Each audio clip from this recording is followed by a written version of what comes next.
Selamat pagi, Assalamualaikum warahmatullahi wabarakatuh. Salam sejahtera buat kita semua. Pertama-tama tentunya mari kita bersyukur karena pada kesempatan kali ini kita masih diberi kesehatan, keselamatan. Pertemuan kemarin juga nampaknya kelas ini belum sempat diskusi dengan saya terkait dengan DKPP ini. Kemarin hanya ada penugasan begitu ya. Nah, hari ini mungkin akan coba saya review sedikit terkait dengan DKPP. Nanti monggo silakan kalau ada yang mau bertanya. Sekaligus nanti untuk bagaimana cara menghitung dengan menggunakan formula DKPP yang baru gitu ya.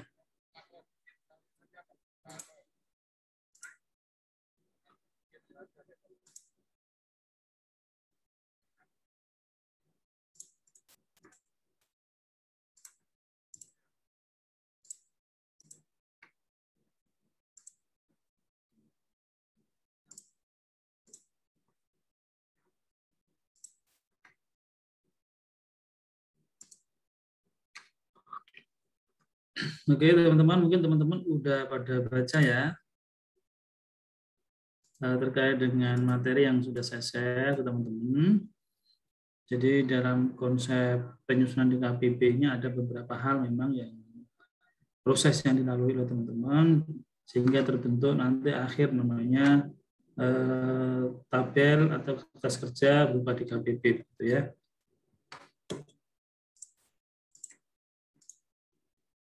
Nah, hal-hal penting yang perlu kami sampaikan adalah bahwa tahapan penyusunan DKPP itu meliputi beberapa langkah. Yang pertama terkait dengan pelaksanaan survei. Ya, survei itu dilaksanakan oleh KPKNL. Ya, saya ulang, pelaksanaan survei DKPP itu dilaksanakan oleh KPKNL, ya, di mana KPKNL itu berlokasi, ya, di mana KPKNL berlokasi. Ini yang penting ya. Jadi kalau misalnya di Semarang misalnya ya, di situ ada KPKNL Semarang, maka yang survei lokasinya cukup di kota Semarang saja. Ya, ini kenapa dilakukan? Karena kondisi pandemi. Kalau dulu survei itu dilakukan di semua kota kabupaten di seluruh Indonesia semuanya. Jadi kalau satu KPKNL ada 7 kota kabupaten semua disurvei. Tapi untuk tahun 2021 kemarin ini tidak dilakukan demikian karena kondisi pandemi, sehingga aturannya diubah cukup satu kabupaten atau kota di mana KPKNL itu berada. Kemudian terkait dengan kota-kota lain, maka dia nanti tetap akan dibuatkan formnya, ya, karena DKPP ini dibuat satu kota kabupaten itu satu DKPP, sehingga beda-beda ya, setiap kota itu. Nah, untuk kota-kota lain, maka formnya nanti akan digunakan dengan dasarnya dari dasar dari kota di mana KPKNL itu berada, kemudian kota lainnya diperbandingkan dengan menggunakan IKK, indeks kemahalan konstruksi. Nah, kemudian data yang dikumpulkan itu ada yang sifatnya data yang langsung, ya, dia dikumpulkan dari retailer, ya, dari konsultan atau dari kontraktor, kemudian atau dari data sekunder, ya, sumber yang tidak langsung dari jurnal atau dari badan atau instansi pemerintah, ya, atau mungkin dari sumber-sumber lainnya, gitu ya.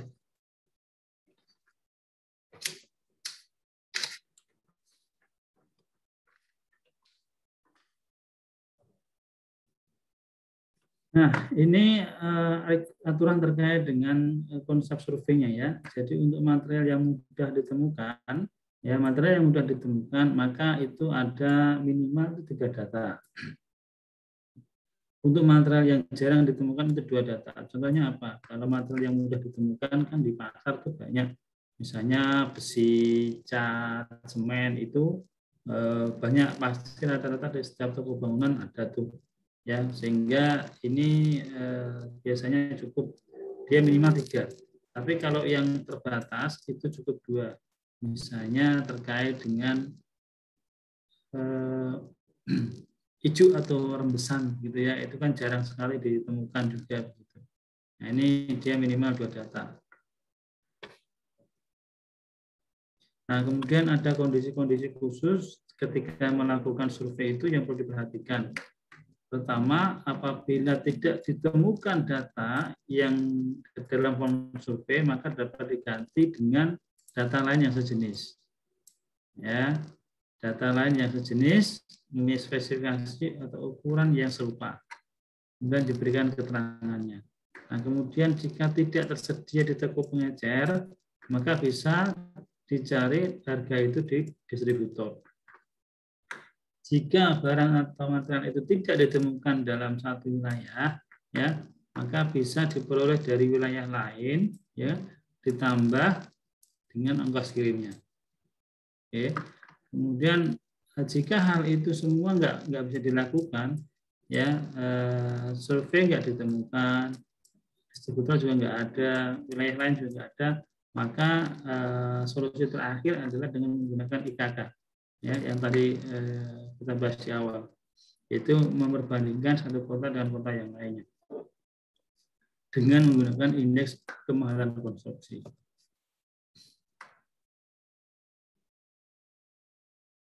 Nah, konsep dalam menggunakan IKK itu, IKK dapat digunakan dalam satu lingkup KPKNL. Ya, jika lingkup KPKNL tidak dapat, maka bisa digunakan lingkup Kanwil. Jika lingkup Kanwil nggak bisa, maka bisa digunakan dalam satu lingkup pusat, terpusat ya. Dalam hari ini adalah di DKI Jakarta, kemudian di IKK ke daerah masing-masing. Nah, ini cara menghitung IKK-nya. Ini terkait dengan pelaksanaan surveinya. Jadi survei itu bisa melalui kunjungan secara langsung, ya. Dalam hal kunjungan langsung ini berarti dia langsung ke retailnya, kemudian melakukan wawancara, gitu ya. Ditanya satu persatu berapa sih harga ini, harga itu dan sebagainya. Nah, bisa juga melalui koresponden, yaitu dengan membuat form survei, mengisi form survei, ya. Kemudian disampaikan kepada toko dan kemudian oleh toko akan diisi. Ini mekanisme yang kedua ya. Kemudian juga dengan mekanisme yang ketiga yaitu data sekunder, yaitu tadi yang sudah kita jelaskan, yaitu dari jurnal atau dari badan instansi pemerintah. Misalnya BPS gitu ya, mengeluarkan harga bahan bangunan atau Pemda, nah itu dari instansi pemerintah yang seperti itu. Oke. Survei biasanya dilaksanakan pada bulan Juli sampai dengan Oktober. Ya, jadi saat ini teman-teman di daerah itu mereka lagi melakukan survei. Jadi survei dilakukan di bulan Juli, Oktober, kemudian di bulan November akan diverifikasi oleh Kanwil. Terakhir nanti di bulan Desember harus sudah selesai prosesnya, dan 1 Januari tahun berikutnya nanti menjadi dasar untuk digunakan di tahun berikutnya ya. Jadi survei itu dilaksanakan 1 tahun sebelumnya. Nah, tadi terkait dengan proses yang dilakukan di KPKNL, yaitu survei objek materialnya. Nah, kemudian setelah material itu disurvei, ada ketemu formnya diisi semuanya, maka proses selanjutnya adalah dilakukan verifikasi dan sinkronisasi. Ya, cross check antar Kanwil, antar KPKNL dan cross check untuk setiap bahan material. Ini dilakukan antara KPKNL dan Kanwil. Ya. Antara Kanwil dan KPKNL ini dia dilakukan bersama-sama. Ya, jadi verifikasi dan sinkronisasi dilaksanakan oleh KPKNL dan Kanwil.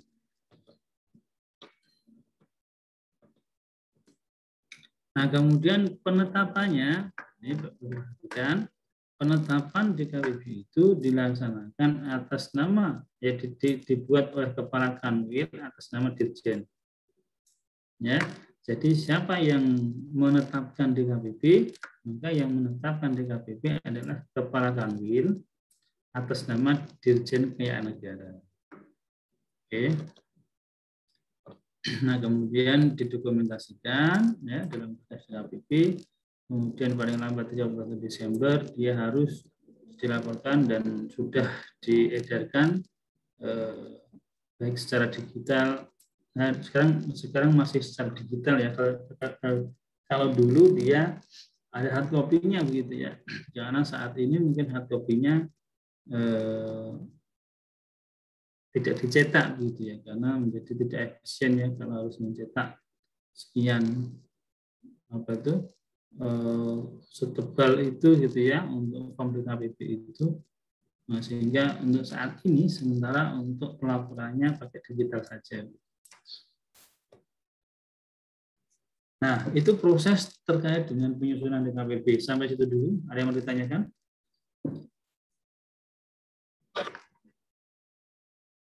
Cukup jelas? Oke, saya lanjut. Kemudian ada material yang membentuk DKPP. Itu materialnya ada 9 ya, terkait dengan material struktur, dinding, atap, lantai, langit-langit, pelapis dinding, listrik, air, dan pagar. Ya, itu konstruksinya. Nah, kemudian kalau ini perubahannya, apa sih bedanya DKPP versi lama dan versi baru?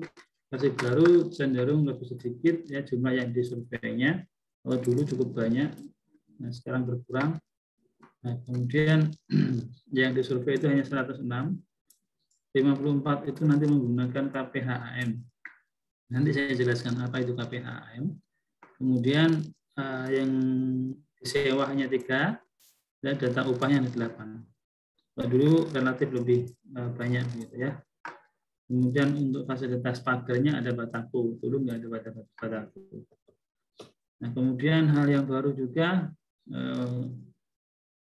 terhadap penggunaan jumlah lantai, ya kita ada namanya mengenal koefisien jumlah lantai. Nah, koefisien jumlah lantai ini dipergunakan untuk bagaimana menghitung kalau bangunan itu lebih dari 1 lantai, maka dia dikalikan dengan koefisien. Ya. Nah, koefisien ini untuk basement batasannya sampai 3 lapis, ya. Kemudian untuk bangunan dia hanya maksimal 40 lapis. Jadi koefisiennya adalah 1,731 untuk yang 40 lapis begitu ya. Oke, sampai ini dapat ditanyakan? Izin bertanya, Pak. Ya, silakan. Untuk rumah tipe bangunan yang 1 lantai, Pak, jika di bagian atas rumah itu ada semacam untuk jemuran tapi terbuat dari beton, itu masih dianggap 1 lantai atau 2 lantai tapi tanpa ruang, Pak? Oke, bangunan 1 lantai yang di atasnya terdapat cor-coran ya. Atapnya cor begitu ya. Ya, Pak. Oke, makasih. Itu 1 lantai. Ya, 1 lantai. Cuman nanti konstruksi atapnya dia terdiri dari plat.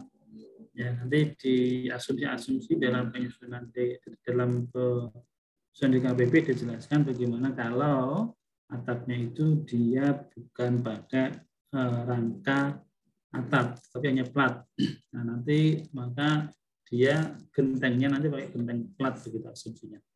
Gitu, Mbak Miguel. Baik, jadi tetap dianggap rumah 1 lantai ya, Pak? Iya, betul. Nah, terima kasih, Pak. Oke. Yang lain ada yang mau tanya? Kalau enggak, saya tanya nih. Pak, mau nanya dulu, Pak. Oh, silakan. Silakan, siapa ya? Kalau ini mungkin bingung, Pak. Angka-angka koefisien ini ditentuin dari apanya ya, Pak? Yang tingkatan lantai ini, Pak. Misalnya kita jadi penilai, habis itu nentuin angka-angka, suruh nyari angka-angka gini, koefisien itu pertimbangannya apa aja, Pak? Oke, angka koefisien ini mungkin nanti akan lebih jelas kalau teman-teman di kertas kerja ya. Jadi kan kenapa koefisien ini diperlukan? Karena dimungkinkan sekali nanti ada banyak lantai begitu ya. Misalnya rumah aja misalnya ada 3 lantai atau mungkin rumah 2 lantai lah begitu ya. Kalau dulu maka dihitung itu per lantai itu, ya dihitung per lantai. Lantai 1 kriterianya apa, lantai 2 itu apa, ya kan? Nah kemudian untuk saat ini lebih simpel gitu ya, lebih simpel nanti dia. Jadi begini, koefisien ini sebenarnya adalah terkait dengan biaya yang harus dikeluarkan, ya kan, untuk membuat bangunan itu bertingkat gitu. Jadi membangun rumah 1 lantai dengan rumah 2 lantai itu biayanya berbeda. Ya, biayanya berbeda. Artinya apa? Ya konstruksinya pasti kan berbeda tuh.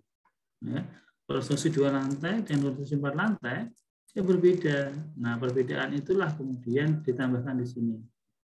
Ya, jadi ini adalah biaya yang harus ditambahkan karena adanya perbedaan jumlah lantai. Kenapa dilakukan? Karena terkait dengan biaya yang harus dikeluarkan, ya, kalau kita membangun lebih dari 1 lantai. Ya, cost-nya itu tidak sama dengan lantai 1 gitu. Ya. Jadi kalau kita membangun lantai 1 dengan lantai 2 itu berbeda biayanya. Lantai 2 dengan lantai 3 itu berbeda gitu. Jadi meskipun luasnya sama, ini kan sama-sama misalnya 100 meter persegi, maka kalau lantai 1 itu bangunnya habisnya misalnya 2 juta per meter, ya kan? Kalau pemborong suruh mengerjain lantai 2 juta per meter, ya pasti nggak mau lah. Kan begitu. Kenapa? Nah, kan butuh effort untuk ke lantai 2. Ya, butuh tangga, tenaganya juga lebih banyak dibutuhkan, ya kan? Untuk membawa material ke atas. Nah, dan seterusnya. Apalagi semakin tinggi lantainya, artinya semakin tinggi biaya yang harus dikeluarkan. Makanya muncullah namanya koefisien. Gitu, Mas Alfian. Iya Pak, bisa dimengerti Pak. Terima kasih Pak. Oke, ya. Jadi koefisien ini sudah ditentukan, nanti tinggal kita kalikan saja. Ya, clear ya. Saya nanya Mbak Rizka nih. Rizka, Anda Rizka? Halo Rizka. Iya, Pak. Oke. Rizka di mana nih? Di Jogja, Pak. Oh iya, Rizka Jogja. Rizka, ini pertanyaannya terkait koefisien. Bagaimana nih kalau bangunannya lebih dari 40 lantai nih? Nah, menurut Rizka gimana? Apa sudah baca PPT-nya atau belum? Menurut Rizka gimana?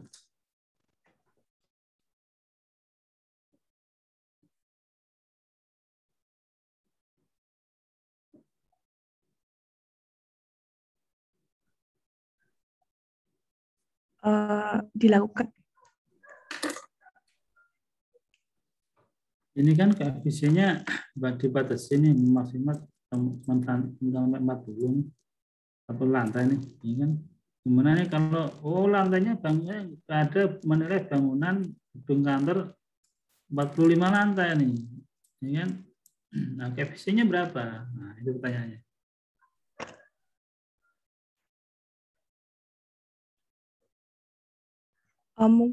Disamakan dengan yang jumlah lantai 40 bukan, Pak?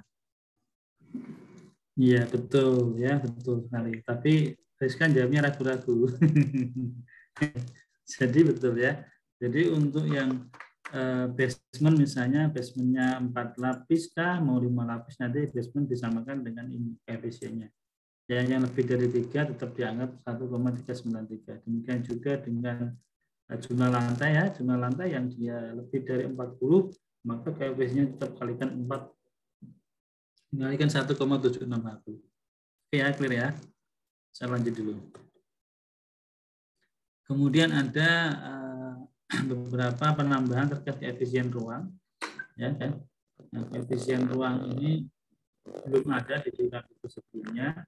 Jadi kalau sekarang itu misalnya ada ruangan-ruangan yang memang membutuhkan biaya khusus dalam membuatnya, maka kita kalikan dengan koefisien. Biasanya ini ruang sidang, maksudnya di pengadilan. Ya, desain ruang sidang pengadilan itu kan berbeda dengan ruang sidang yang ruang-ruang lain lah gitu ya.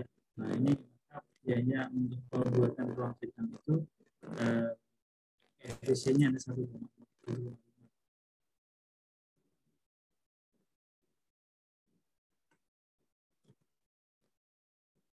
Jadi teknik perhitungannya ya, teknik perhitungannya untuk ruang-ruangan tadi yang menjadi bagian dari bangunan, ya, yang menjadi bagian dari bangunan, maka biayanya tadi ditambahkan dengan cara rata-rata biaya langsungnya per meter persegi dikalikan luas ruangannya dikalikan 1 min koefisien. Koefisiennya tadi misalnya 1 min koefisien, 1 min koefisien. Gantung nanti ya. Kalau misalnya ini koefisien tidak menjadi bagian bangunan dikalikan langsung dikalikan koefisiennya. Ya, contohnya ini ya. Misalnya rata-rata biayanya, ya penambahan fungsi ruangnya, ya kan 0,5 kalikan langsung. Langsung dikalikan. Oke.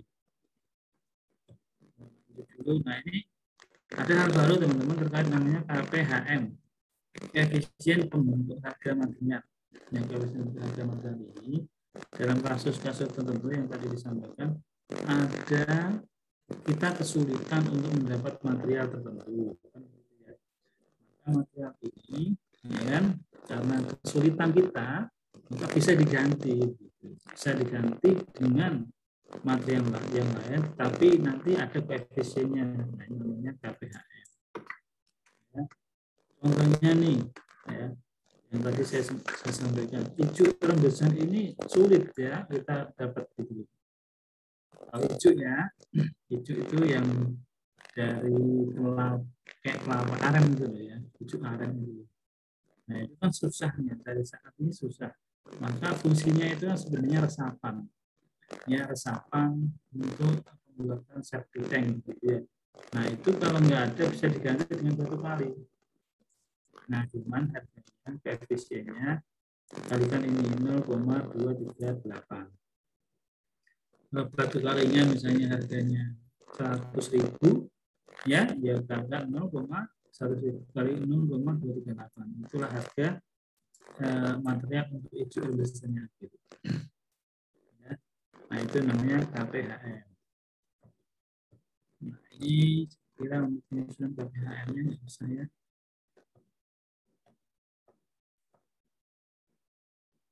Oke, saya lanjut dulu. Asumsi dalam PPP. Nah, ini yang ya. Jadi dalam PPP itu kita mengenal ada 3 jenis kategori bangunan. Ya. Bangunan pertama, kategori 1 itu adalah residensial.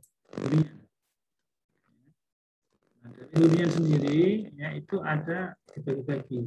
Ada kategori 1.1, bangunan 1 lantai, hunian 1 lantai, rumah tinggal 1 lantai. Maka dia kategorinya 1.1. Ya. Nah, yang lain ini fleksibel. Tapi yang intinya kalau kita mau gampang gitu ya ini bangunan 1 lantai berarti 1.1 untuk rumah tinggal ya.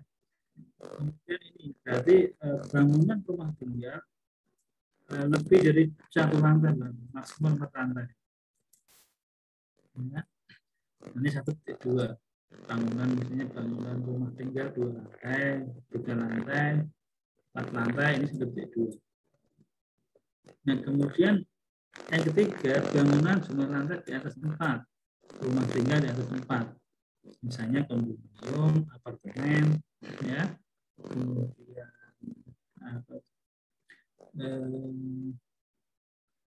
jenisnya lah ya, kayak rusunawa, rusunami gitu kan, desainnya sama seperti itu ya, itu masuk kategori 1.3.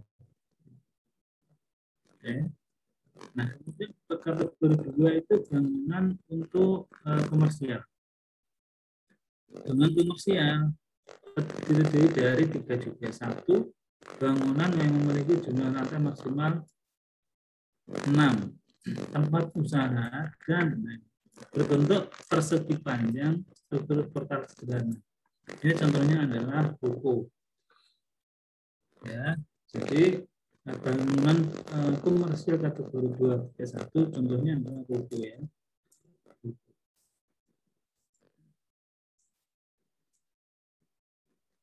Kemudian bangunan 2.2 ya itu bangunan gedung kantor yang tidak memiliki shell and core wall. Ya, berarti bangunan low-rise building ya. Jadi bangunan gedung kantor bertingkat rendah lah, maksimal 8. Ya, kemudian selanjutnya 2.3 itu yang high-rise building. Ya, ada shell core wall-nya. Ya. Nah, dia ini bangunan high-rise building kategori 2.3. Oke, itu kategori 2. Kategori 3 itu untuk gudang, bengkel, pabrik. Ya. Bangunan gudang, bangunan bengkel, bangunan pabrik. Nah, itu desainnya kategori 3. Dibagi menjadi 2. Ya, yaitu gudang dengan atap pelana, ya, dia tidak terdapat mezanin. Jadi mezanin itu kalau kita misalnya gudang gitu ya. Nah, di sini biasanya itu ada tingkatnya ya. Ada apa yang dipakai untuk seperti lantai 2 tetapi nempel di dinding gitu. Karena ini bangunan gudangnya gitu ya. Nah, ini namanya mezanin. Nah, untuk kategori 3.1 ini tidak ada. Ya. Tapi untuk kategori 3.2 ini ada. Ya. Ada mezaninnya. Bedanya itu sebenarnya. Nah, ketinggiannya ini. Kalau yang 3.2 7 meter, ya. Tapi kalau yang 3.1 itu 5 meter. Oke. Nah, kemudian kategori 4 itu bangunan yang dia dari sederhana sampai yang kompleks. Ya, dari sederhana sampai yang rumit. Yang paling sederhana itu kategorinya 4.1, bangunan yang ringan sederhana. Contohnya pos ronda, ya kan? Pos jaga, ya, bangunan 4.1. Nah, kemudian bangunan kategori 4.2 itu memiliki ruangan sejajar, ya. Contohnya apa? Sekolah, bangunan sekolah, ya, bangunan sekolah. Ini yang contoh gampangnya begitu ya. Kemudian 4.3 itu yang rumit. Ya, contohnya adalah ini, pertemuan, tempat ibadah, masjid, hall, ruang pertemuan, tempat ibadah, masjid ya, dengan konstruksi khusus ya. Nah, ini kategori 4.3. Oke, itu tadi 4 kategori bangunan yang ada di DKPP. Mulai dari 4, 1.1 sampai 4.3. Oke, ada yang ditanya? Izin bertanya, Pak. Silakan. Mengenai rata-rata biaya langsung per meter persegi tadi, Pak, itu udah ada aturan khusus nggak, Pak, mengenai setiap propertinya, Pak? Iya. Nanti itu hanya langsung dibagi aja, Mas. Rata-rata itu berarti nanti dia langsung dibagi dengan luasnya. Jadi kalau misalnya kita hanya perlu luasnya aja ya, Pak? Ya, betul. Jadi luas totalnya berapa? Jadi kalau satu lantai misalnya 100 meter persegi, total NRC-nya itu 100 juta, ya tinggal 1 juta dibagi 100. Jadi 1 juta per meter.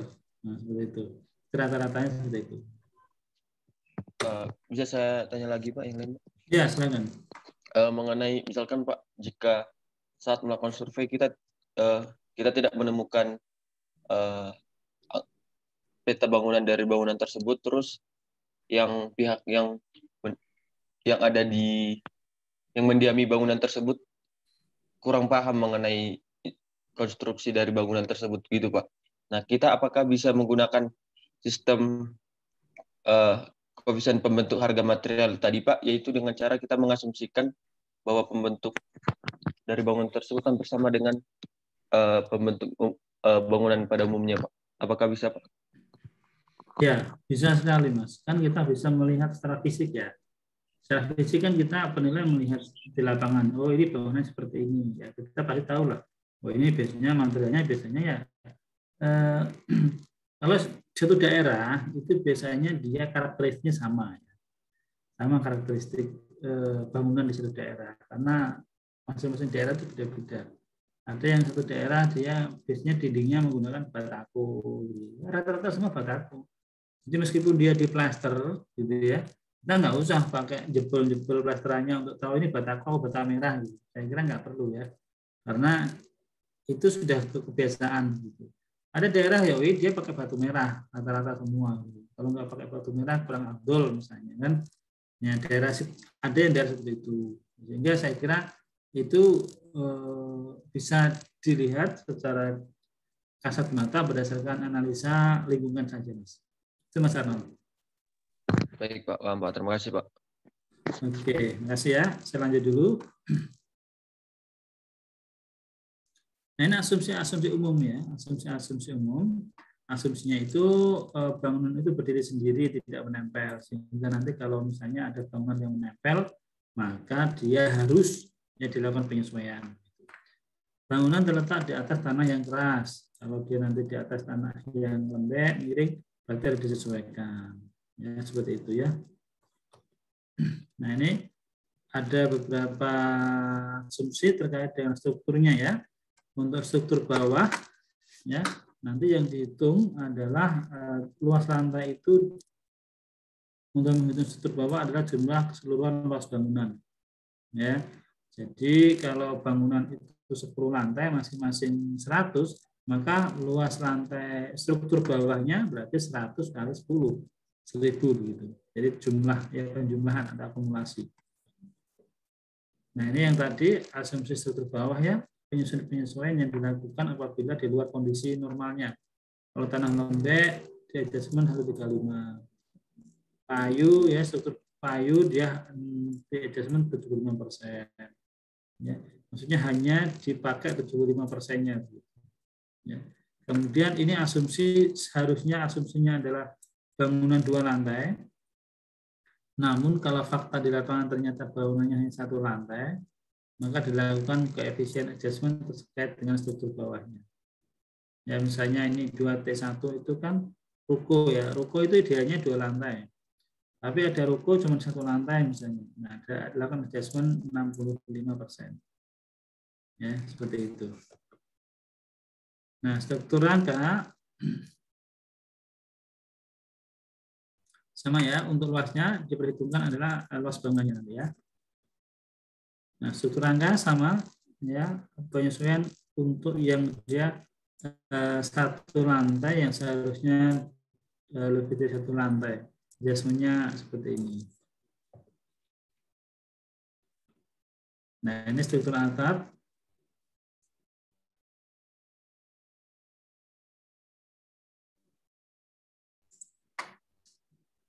Tadi dengar saya betul ya. Ini kan masalahnya.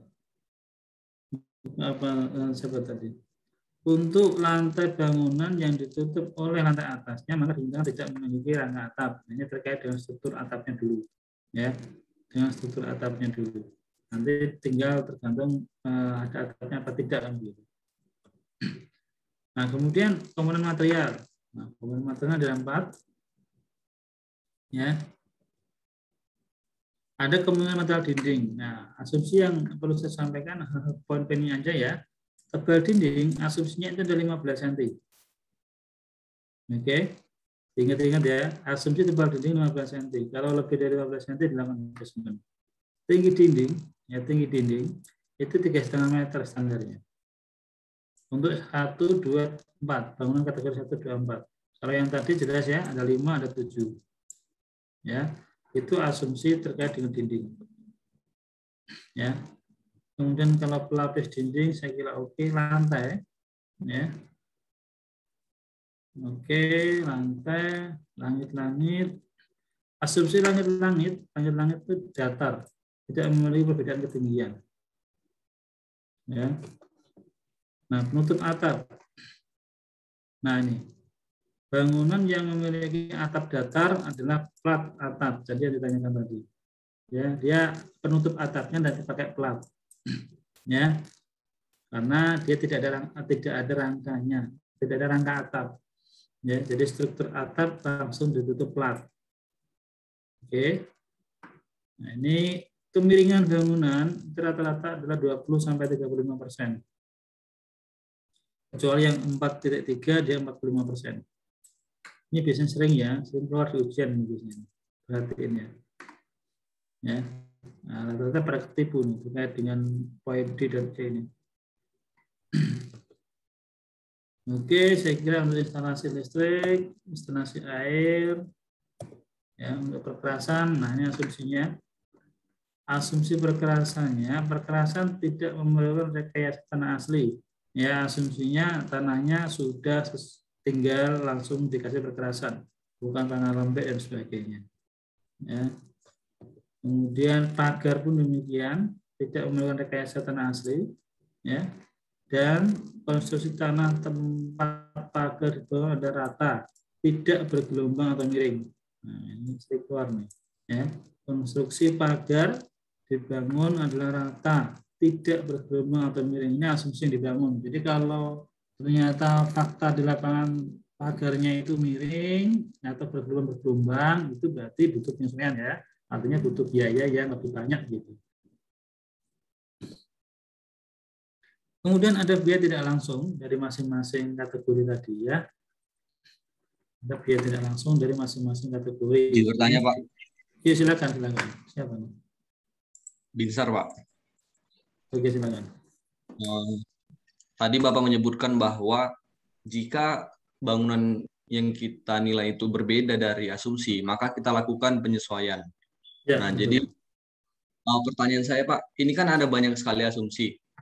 Nah, jadi kemungkinan akan banyak sekali adalah beberapa penyesuaian. Jadi pertanyaan saya, Pak, bagaimana kita mengkonversi penyesuaian-penyesuaian ini ke dalam bentuk angka, Pak?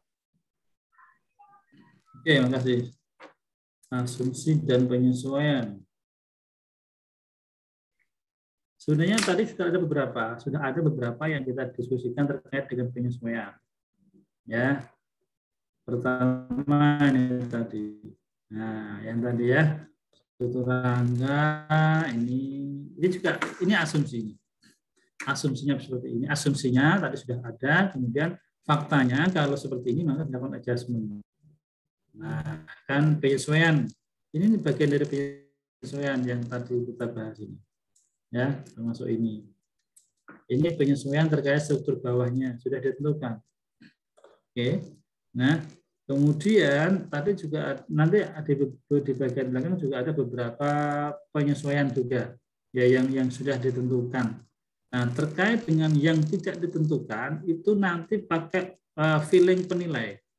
Ya, pakai feeling penilai. Jadi misalnya ketinggian itu kan standarnya 3, bukan hanya feeling ya, tentunya feeling dan juga kalkulasi matematis lah gitu ya. Misalnya tadi terkait asumsi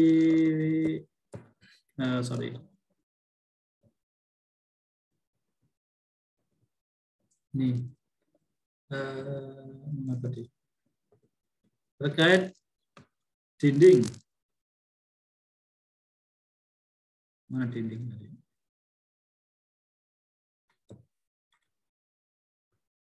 Nah, ini ya. Tinggi dinding 3,5 ini standarnya ya. Ketika ternyata kita ketemu rumah tingginya dinding itu adalah 4,5 meter misalnya. Ya kan? Berapa adjustment-nya? Berarti kan 4,5 dikurangi 3,5 dibagi 3,5. Berapa persen? Itu maksudnya. Ya, jadi dindingnya 3,5 standarnya, ketinggiannya 4,5, biasanya kan 1 meter tuh. Berarti 1/3/3,5 itu berapa persen kan? Kalikan nanti tergantung ya berapa persen itu. Nanti itu di adjustment di kolom yang dindingnya saja, bukan semuanya begitu. Jadi kita nanti mengadjust juga per komponen juga begitu ya. Kalau misalnya plester dindingnya ini ternyata tebalnya 30 cm begitu kan. Nah, nanti ya bisa saja nanti kita adjustment-nya mungkin koefisiennya dikalikan 2 untuk dindingnya ya. Nah, dinding. Tapi perlu diperhatikan kalau dinding ini kan dia kalau misalnya terkait ketebalan ya. Dinding ini kan asumsinya kan ini nih, plester 2 sisi. Ya. Kemudian termasuk dia ada ada plester, ada aci, ada cat begitu ya. Sampai aci lah, sampai aci biasanya kan begitu ya. Nah, itu satu paket begitu. Jadi ketika misalnya dindingnya itu 30 cm, kan tetap aja plasternya cuma satu kan. Bukan kemudian 2 kali kan enggak. Cuman mungkin batanya 2. Berarti kita harusnya misalnya adjustment-nya 100%, ya kita mungkin hanya adjustment ditambah 75% misalnya. Seperti itu ya. Jadi kita selain kalkulasi juga pakai feeling logika jadi penilai begitu. Itu Mas Vinsar. Jelas, Baik, Mas? Pak. Berarti kalau tidak ada di aturan, penilai diberi kebebasan untuk berimprovisasi sesuai dengan knowledge-nya ya, Pak? Betul, betul sekali ya. Tapi ada kalkulasinya ya, ada kertas kerjanya. Kenapa berikan adjustment sekian persen gitu.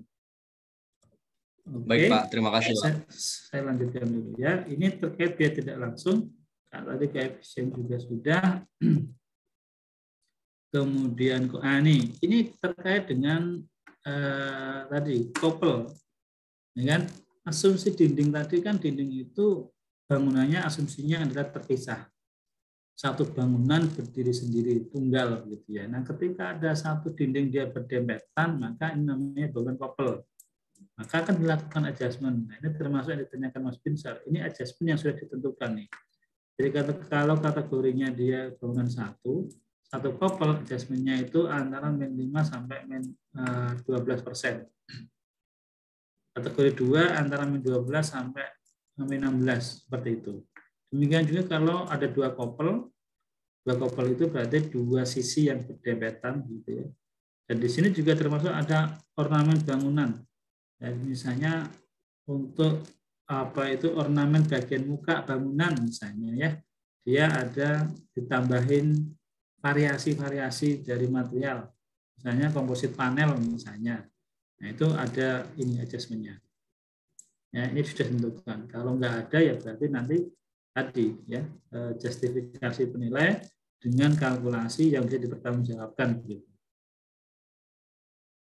Oke, selanjut dulu. Nah, ini tadi sudah ya koefisien ruang. Oke. Nah, ini teman-teman terkait dengan tampilan DKPP yang baru gitu ya. Jadi untuk DKPP ini ya materialnya ini ada beberapa. Ya, cara membacanya tentunya adalah komponen struktur bawah, ya kan? Nanti masuk dia kategorinya apa. Jadi misalnya kategori bangunan 1T2, komponen bawahnya berarti ini. Ya, strukturnya apa? Beton kah? Kayu apa baja? Nanti diambil ini. Atapnya apa? Misalnya atapnya baja kayak ini. Ya kan? Nah, seperti itu. Kemudian material dindingnya. Ya. Komponen material dindingnya dari apa? Dari kusainya kayu. Ya, untuk material satu dan sebagainya, ini material bisa dilihat di tabel berikutnya ya.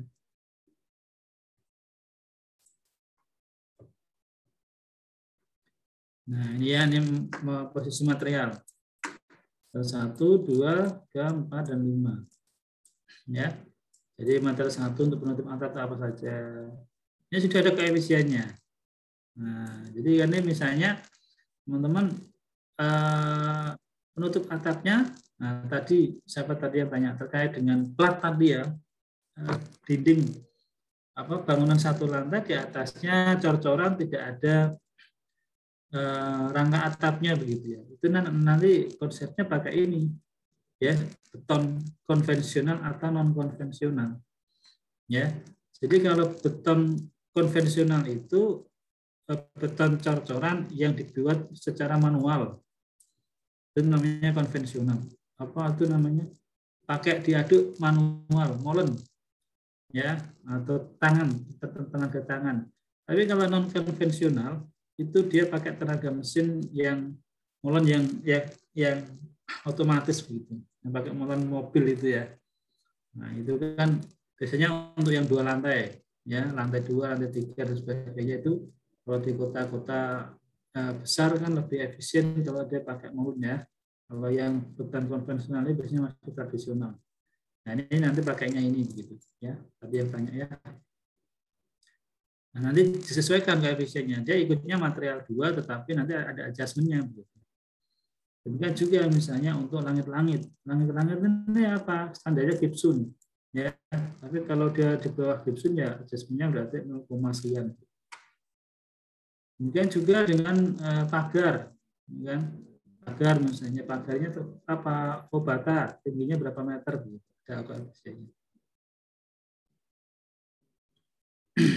Oke. Nah, ini contoh perhitungan ya.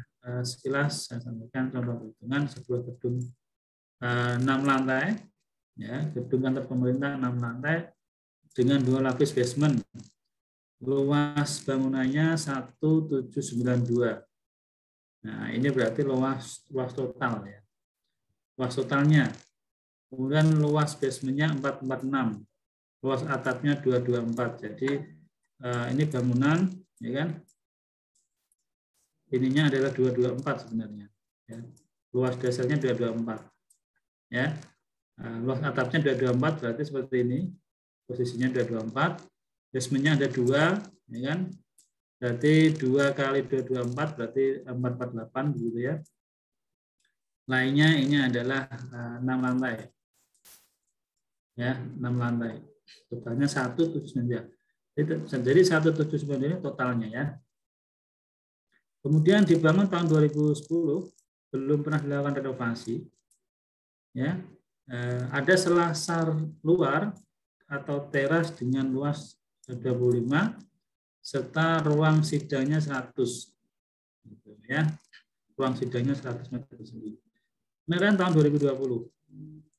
Konstruksinya seperti ini. Ya. Oke, kemudian ada fasilitas gedung. Untuk pagarnya, ya kondisinya baik, dibangun ada renovasi, kemudian kondisi ya perkerasan baik, perkerasnya 50. Oke, kita lihat cara menghitungnya. Pertama ininya ya, ini ditulis dulu gedung kantor pemerintah. Jenis bangunan ini termasuk 6 lantai di bawah 8 gitu ya. Jadi 2T2.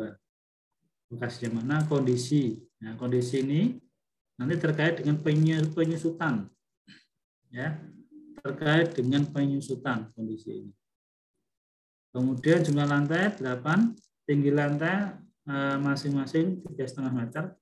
Luas bangunan totalnya 1792. Luas atapnya 224 tadi, ada selasar 25, ruang sidang 100. Tahun penilaian 2010, dibangun 2010, kondisi tanah normal. Nah, kalau normal berarti nggak ada penyesuaian. Pagarnya juga ada dimasukkan. Nah, kita tinggal masukkan aja. Nah, ini ya, yang perlu diperhatikan adalah ini. Struktur rangka, struktur bawahnya, ini total. Oke. Total semuanya ini ya. Struktur rangka juga total. Oke. Koefisien nggak ada penyesuaian karena sama. Nah, struktur atap karena atapnya tadi ya, atap tadi kan hanya 224 ini ya. Berarti kita masukkan struktur atapnya hanya 224 saja. Penutup atap juga sama 224. Nah, tinggal kita nanti identifikasi penutup atapnya apa. Ini kebetulan penutup atapnya non konvensional 1, berarti tadi dak. Yang modelnya ini berarti bukan begini ya, bukan begini, tapi langsung begini. Ya, model tadi yang ditanyakan. Plat. Nah, kemudian dindingnya pakai kusir aluminium dengan menggunakan silkon. Kemudian luas dindingnya digunakan sama ya, 17. Mangan lakinya juga sama, penutup lantai sama, instalasi air pakai koefisien pakai luas yang sama, listrik juga sama, pelapis dinding juga sama. Nah, yang perlu diperhatikan adalah ini nanti ini belum termasuk ini belum ditambahkan ya. Biaya. Ya nanti ditambah sendiri ya. Kalau mengerjakan ditambah sendiri. Dan penyambungan, ini penyambungan PDAM dan listrik ini ditambah. Oke, tambah di masing-masing daerah, satu daerahnya masing-masing. Ya. Nah, kemudian ini kan ada tadi yang ditanya tadi. Gimana cara menghitung NR rata-ratanya? Ya ini rata-rata itu berarti ini ya dibagi dengan luas ini tadi 1792. Nah, ketemunya rata-rata ini. Oke. Baru kemudian ini digunakan untuk menghitung yang fungsi bangunan ruang. Ya. Jadi dikalikan fungsi bangunan ruang ya selasar 25 0,5 sidang 0,5 kalikan. Ya. Nah, jumlah lantai. Nah, fungsinya koefisien itu di sini. Ya, tadi kan ada koefisien dikalikan sekian koma sekian gitu. Jadi di sini langsung ya, ini adalah nilai untuk lantai yang sudah 8 lantai di sini. Ini kan tinggal nanti berarti dikalikan koefisiennya 1,27. Oke. Nah, itu berarti masuk di sini. Ini berarti sudah termasuk pengali yaitu koefisien jumlah lantai tadi.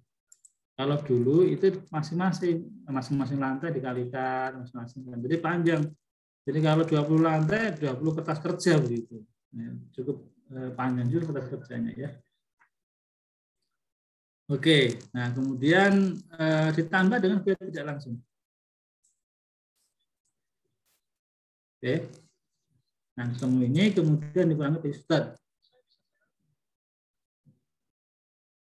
Penyusutannya, ya kan penyusutannya berarti nanti di sini ya, biasa ada tabel-tabelnya. Nanti tabel-tabelnya saya kira teman-teman sudah dapat ya. Tabel penyusutan kalau belum nanti saya share. Tabel penyusutan ini masuk kategori apa? Masuk tabel penyusutan mana? Ya, cara membacanya tentunya ada yang di bawah 1,5 kondisi baik, umur efektifnya sekian tahun, berapa persen gitu. Ya. Nah, seperti itu ya. Nanti ketemulah penyusutan fisiknya. Nah, kalau ada kemunduran fungsi ekonomi dimasukkan, tapi enggak ya cukup itu aja. Bukan ditambah dengan fasilitas pagarnya. Oke. Nah, kemudian tambah fasilitas. Fasilitas tadi ada pagar, ada perkerasan, ya di total. Nah, inilah nilai dari bangunannya. Gitu. Ya. Demikian teman-teman kurang lebih terkait dengan kertas kerjanya. Ya, nanti saya kasih form Excel-nya kemarin kayaknya udah dapat belum ya untuk bentuk kertas kerja form Excel dan DKPP yang DKI Jakarta, teman-teman. Sudah, Pak. Udah ya? Sudah, Pak. Oke. Ada yang mau ditanya mungkin terkait dengan penugasan atau terkait kertas kerja ini? Enggak, silahkan. Izin bertanya, Pak. Oh iya, kayaknya suaranya cewek duluan tadi. Siapa tadi? Nabila, Pak. Nabila, silahkan.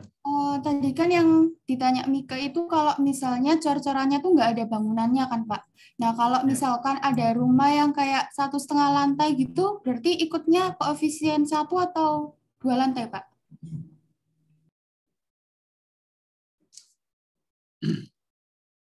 Satu setengah lantai. Oke. Ini pertanyaannya bangunan 1,5 lantai. Jadi begini ya. Sorry. Ini ada bangunan lantai 2, ini lantai 1 begitu ya. Nah, kurang lebih gini lah ya. Nah, ini cara menghitungnya, ya kan? Untuk bangunannya ini tetap luasnya tetap dihitung luas ke semuanya, ya kan? Untuk luas ini ya, struktur bawah tetap dihitung total luasnya. Struktur rangkanya, ya, rangkanya dia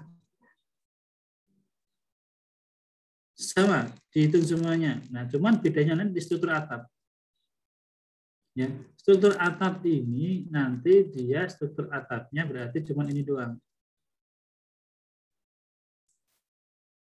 Ya, untuk struktur atap dan atap sementara ini, ya, nanti dia masuk di sini nih, untuk penutup atap, ya ada dua berarti. Penutup atap nanti ada dua, yaitu satu yang ini, sama yang ini, yang tadi, plat yang ini. Beton non konvensional satu, ditambah mungkin nanti penutup atapnya dia dari misalnya genteng tanah liat misalnya. Ini. Ya. Jadi bedanya di situ aja. Jadi koefisiennya tetap nanti dikalikan koefisien 2 lantai ini. Ya, bukan 1 lantai atau 1,5 tidak, tetap 2 lantai. Gimana? Nabila, jelas? Jelas, Pak. Terima kasih. Oke, silakan. Tadi ada lagi? Saya Pak izin Ya, tanya. Pak. Siapa dulu nih? Cowok dulu tadi siapa? Cowok. Francis. Oke, silakan Fran. Iya Pak, saya ingin bertanya Pak, untuk instalasi air itu kan meliputi biaya penyambungan PDAM ya Pak. Misal Ya. ada rumah yang menggunakan dua gitu Pak, PDAM dan air tanah, itu biaya penyambungannya digabung atau bagaimana Pak? Lalu untuk perkerasan itu di DKPB kan contohnya ada aspal, terus gross block. Nah, kalau halaman yang di semen lalu dikeramikkan itu termasuk perkerasan bukan Pak? Oke, pertama terkait dengan instalasi air. Instalasi air ini kan untuk luasnya kan dikalikan luas bangunannya. Jadi tetap tidak terpengaruh apakah dia ada 2 atau ada 1. Tadi ya, apakah PDAM atau air sumur tetap dihitung 1. Penyambungannya, ya kan penyambungannya ini kan sebenarnya memang ada 2 ya di situ kan. Kalau tadi ada yang manual, ada yang PDAM begitu. Kalau menurut saya cukup diambil 1 aja sih. Ya kan, meskipun faktanya ada gali sumur begitu ya, tapi kan itu menurut saya tidak signifikan juga untuk dihitung gitu. Jadi untuk penyambungan airnya saya kira cukup dengan 1 aja dimasukkan. Kemudian terkait perkerasan tadi ada perkerasan semen tadi itu ya. Gitu ya Mas ya. Iya Pak, semen Pak. Nah, semen itu dia masuknya ini nih, beton tidak bertulang. Ya. Jadi ada beton bertulang, ini yang pakai cocoran, yang pakai besi-besi dan sebagainya dicor. Nah, itu masuknya ini. Tapi kalau hanya sekedar semen, ya floor namanya floor gitu ya. Itu masuknya beton tidak bertulang. Jadi masuknya ke sini. Itu Mas Fran. Oh iya Pak. Baik Pak, terima kasih Pak. Oke, sama-sama. Oke, silakan lagi tadi. Izin bertanya Pak. Ya, silakan. Izin mengkonfirmasi sih Pak ini. Saat mengupdate DKPB itu sama menetapkannya kan memerlukan waktu ya Pak. Jika DKPB itu sendiri belum diupdate, sedangkan ada tugas penilaian yang memang harus dilakukan, apakah penilaian tersebut menggunakan DKPB tahun lalu yang belum diupdate, atau memang penugasan penilaian itu dikasihkan setelah update DKPB itu sendiri keluar gitu Pak? Terima kasih. Oke, terima kasih Mbak Ayu, pertanyaan yang bagus. Jadi penyusunan DKPB ini kan dilakukan setiap tahun gitu ya, dan penetapan DKPB ini juga dilakukan setiap tahun. Nah, tadi pertanyaan Mbak Ayu itu memang kesulitan kalau tidak ada standar waktu yang pasti. Ya, maka akan kesulitannya belum diupdate nih dan sebagainya. Namun di kita itu sudah ada standar kapan kita survei, kapan disusun, kapan ditetapkan. Sehingga kendala yang tadi Mbak Ayu sampaikan itu tidak terjadi begitu, karena kita melakukan survei itu di bulan Juli sampai bulan Oktober ya, kemudian diproses, terakhir 31 Desember itu harus sudah ditetapkan. Oke. Nah, ditetapkan 31 Desember digunakan di 1 Januari 2022 sampai 31 Desember 2022. Nanti untuk periode 2023 itu akan dilakukan survei lagi di tahun 2022 begitu. Ya. Jadi tahun ini itu kan DKPB yang digunakan itu DKPB yang sudah disurvei tahun kemarin. Ya. DKPB tahun 2021 yang sekarang dipakai teman-teman itu adalah DKPB hasil survei ya dari tahun 2020 kemarin yang sudah ditetapkan mulai berlaku 1 Januari 2021 sampai 31 Desember 2021. Jadi berkelanjutan terus begitu. Jadi ada periodenya, berlakunya mulai 1 sampai sampai 31 Desember. Begitu Mbak Ayu. Oke, baik Pak. Dapat dipahami. Terima kasih. Oke, siap. Oke. Ya, silakan. Mas Bani. Saya masih berkaitan sama pertanyaan Ayu sebelumnya, Pak. Ya. Kalau DBKB ini kan, DKPP ini kan dalam bentuk Excel kan, Pak. Ada nggak sih Pak yang di DJKN itu menggunakan aplikasi gitu Pak, jadi datanya terintegrasi. Kayak setahu saya itu kalau misalnya DJP itu ada DBKB gitu Pak, jadi terintegrasi dia datanya Pak. Apakah DKPB ini harus diupdate terus secara manual Pak? Oke, ya. Nah, ini pertanyaan menarik ini. Memang kondisi saat ini, memang survei ini untuk saat ini kebijakannya masih dilakukan setiap tahun, ya kan? Jadi kita akan melakukan update DKPB itu setiap tahun. Saya juga belum tahu karena ini terkait kebijakan pimpinan ya. Apakah nanti kemudian seperti akan ada regulasi terkait dengan sinkronisasi data dengan data-data yang lain sehingga secara otomatis nanti DKPB itu akan masuk dan sebagainya. Itu mungkin perlu ke depan tuh. Saya kira masukan yang bagus dan ide yang bagus kalau memang harus seperti itu ya, sehingga teman-teman mungkin tidak perlu melakukan survei setiap tahun. Ya, seperti itu Mas. Cuman memang untuk saat ini masih berlaku seperti itu, masih dilakukan update setiap tahun. Begitu Mas Bani. Baik Pak, terima kasih Pak. Ya, sama-sama. Pak izin bertanya Pak. Monggo silakan. Tadi sih Pak mengenai masih kurang lebih mirip sama yang Frans. Misalkan Pak yang penutup dinding itu kan kusen aluminium tadi di contoh KKP-nya. Tapi kan kalau di suatu bangunan itu bisa jadi ada yang campur juga Pak sama kusen kayu. Nah tapi kalau bangunannya rumah mungkin masih bisa kita hitung ada berapa. Tapi kalau untuk bangunan besar gitu Pak, yang kayak udah banyak banget tidak bisa kita hitung, itu kita ambil dua-duanya dimasukin juga dihitung kusen aluminium sama kusen kayu, atau diambil yang paling banyak aja gitu Pak. Oke, iya betul Mas Afik. Itu banyak terjadi ya kasus-kasus seperti itu, di mana jumlahnya yang banyak, ya kan, dan variasinya dan sebagainya. Nah ini karena namanya DKPP ya, data kewenangan bangunan itu alat bantu saja, memudahkan teman-teman menilai. Nah ini nanti ya diambil yang mayoritas Mas. Ya, jadi yang mayoritasnya apa itu yang akan digunakan sebagai dasar untuk menghitung DKPP-nya. Seperti itu ya. Terima kasih Pak. Oke. Ada lagi? Oke, saya kira kalau nggak ada lagi ditanyakan, berarti cukup ya teman-teman ya. Silahkan nanti dicoba. Penugasan berikutnya berarti silahkan teman-teman membuat apa itu laporan lah ya, tapi tidak berbentuk laporan tapi cukup nanti seperti apa ya, kertas kerja aja lah ya, dan narasinya gitu ya. Narasinya terkait dengan laporan yang apa yang teman-teman buat, minimal itu tentunya ada deskripsi objek penilaiannya ya.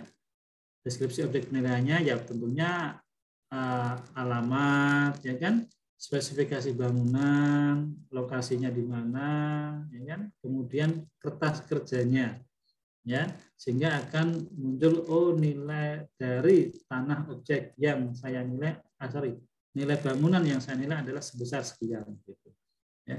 Jangan lupa ditampilkan juga fotonya ya, fotonya. Jadi narasi, paling tidak ada narasi, kertas kerja perhitungan dan foto. Minimal 3 itu ya. Tolong dikumpulkan secara kolektif di ketua kelasnya paling lambat sebelum pertemuan berikutnya. Ya, sebelum pertemuan berikutnya.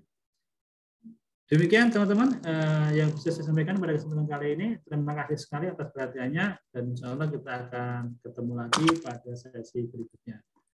Kalau nggak ada yang bertanya lagi, saya cukupkan. Assalamualaikum warahmatullahi wabarakatuh. Waalaikumsalam. Terima kasih Pak. Terima kasih Pak. Pak. Ya, sama-sama.